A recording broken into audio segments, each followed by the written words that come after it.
Wow, so many things are happening in this country, especially in the realm of school. It starts from bullying, rape, to even taking someone's life by stabbing. It's very, very difficult to digest, but it's happening. Uh, Now, before we go into um, anything, let me just tell a story. Um, One of the biggest thing that we see is that everyone is walking around with a device, and we don't even know what the device is actually doing. Uh, what are the contents that they're actually consuming? That consumption, you need to understand, it goes because of repeated consumption. It goes into a subconscious mind, and it creates the way they look at the entire world, whether it's reality through the current reality or through reality through a VR set, virtual reality, where even devices are slowly becoming a virtual reality, although we're not wearing it. So, this is a concern. So, let's take a story. Let's say a player plays a video game and he likes someone in this video game, and there are also characters called non-player characters called NPCs who are also there. They are disposable. You can anytime take them out and put them in. It's up to you. And this person is pursuing to get this girl's attention and one day to own this person. Unfortunately, things didn't work out.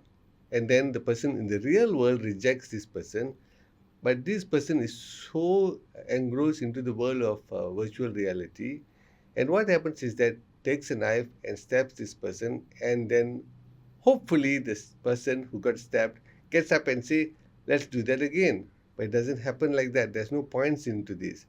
So there's a lot of confusion that's taking place. There's a lot of case studies. There's a lot of cases that has taken place many years ago. It has happened in families where media has created a lot of issues. Example, uh, Tom and Jerry can run around with a hammer and beat uh, Jerry up, and it's okay. And when we are kids, when we were actually growing up, that we didn't have a device which is so glued to us to program us such that we could not see what is virtual reality and reality. Now it is a big issue. So we need to really understand all these things actually stem from parenting.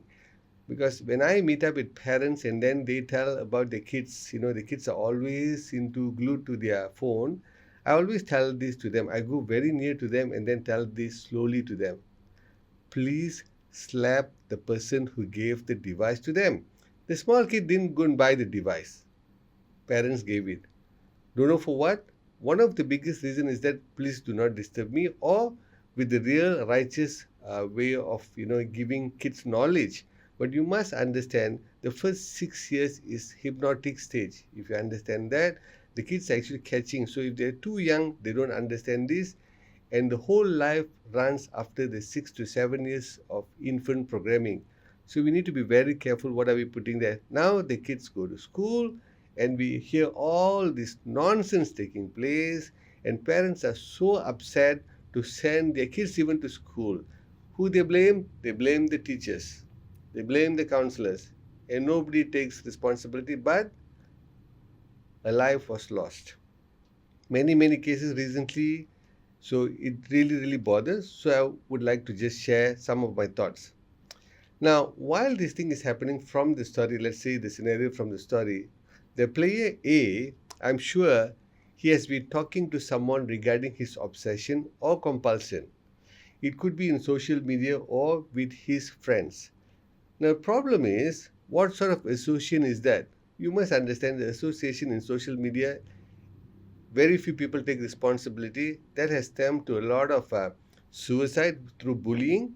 So you must understand that is not the right platform to be. And also, if you're talking to some of your friends who are also thinking the same way, you're not going to get the right kind of advice. The reason why I'm saying it is because I'm going to bring it to a solution in a while, which we've been talking to many organizations, but sometimes it falls into deaf ears and things are just getting bad and bad and bad. Hopefully, through this video, we might reach out to some people and then we might be able to show what we have. Now, this is what you must understand. In reality, if you take our mental health professionals number in Malaysia, we are overwhelmed. According to Code Blue in 2022, For a population of around 30 million, we need to have around 10,000 professionals. As per 2022, we only have 479. I know government is working really hard to increase the numbers and to be more effective in curbing this. So the fact of the matter is we are overwhelmed. Now you don't have to go very far. You go to schools, you have counselor, and the number of students are big. In Malaysia, what I was told is that the ratio is 1 to 500. One counselor, 500 students. They're so overwhelmed that they are unable to do the work that they're supposed to do, that is counseling. So a lot of cases are going through the crack and issues starts popping up. So when I had some conversations, some of the PRS students are not really focused in what they're supposed to do. They are more focused in how they need to manage the PA systems, how to hoist the flag, how to do other things. But the real matter is how do we curb this issue that is actually rising and rising and rising. So if you go to corporate also, HR is so small and the population of the workers is huge. So again, they are overwhelmed also. So all these are creating an issue. So how do we help this is basically, this is something that we've been proposing, which is called load distribution.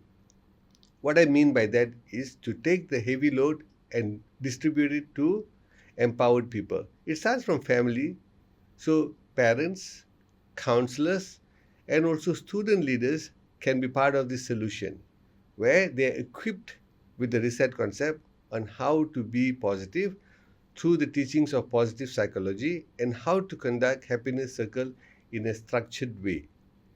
So now let's say these student leaders are now sitting down in small groups with their peers and having conversation. You must understand people don't need to have solution. They just want to be heard. It's what we call expression.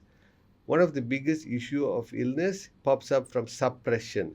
So in this case of stabbing, bullying or abuse, there was some suppression taking place or some encouragement from the wrong association taking place.